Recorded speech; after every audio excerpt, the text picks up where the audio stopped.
My non-competitive bid for the recent 6 months T-bill was 100% filled. 3.89% per annum. Huat. Could have been higher, but it is obvious that many Kiasu people were placing very low bids of possibly under 2% PA in order to secure their T-bills. Proof is in the pudding with average yield at a paltry 3.07% PA. I saw that and it was a facepalm, Alamak AK, moment. I have no words. Speechless. Okay, I stop. Another, Alamak AK, moment was DBS and OCBC being fined $2.6 million and $600,000 respectively by the Monetary Authority of Singapore. Singapore's central bank said on Wednesday it had imposed fines collectively worth $3.8 million on Citibank, DBS and OCBC and also insurer Swiss Life. This is for breaching requirements on anti-money laundering and countering terrorism financing. The Monetary Authority of Singapore said it discovered inadequate controls in place when looking into the alleged involvement of Singapore-based individuals in a fraud case centered on collapsed payments firm Wirecard. Wirecard filed for insolvency in June 2020, owing creditors almost $4 billion, after disclosing a huge hole in its accounts that its auditor said was the result of a sophisticated global fraud.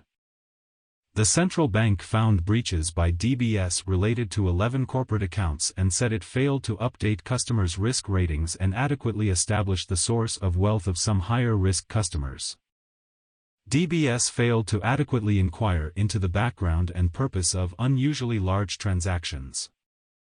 DBS said its lapses related to a network of customers ultimately traceable to Wirecard and it was now in a better position to respond faster and more robustly. OCBC said one of its customers had been implicated in the Wirecard case and it took such issues very seriously. OCBC has devoted significant resources to a strategic uplift of their anti-money laundering and combating the financing of terrorism standards and capabilities since. $3.8 million is a ton of money to AK, but it is probably like being stung by a mosquito for the banks. I am staying invested in DBS and OCBC, of course. Still looking to add to my investment in OCBC and UOB at supports. Hint. OCBC tested immediate support which has risen to $12.30 a share just now.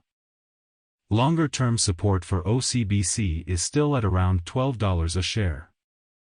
I would add to my investment in DBS too, but its stock price would have to decline much more for it to be attractive to me. Nothing to see here, move on. I am gathering my funds to take part in REIT global rights issue now. Must pay by July 11th. If I am successful in getting all the excess rights I aim to get as well, REIT Global could become an investment as big as my investment in OCBC. Yes, I am emptying my war chest for this. This is an exciting thought but also a scary one. I might have to do some rebalancing of my portfolio later on. For now, I just like the idea of increasing my income from REIT Global by at least 16%. That's all for now. If AK can talk to himself, so can you.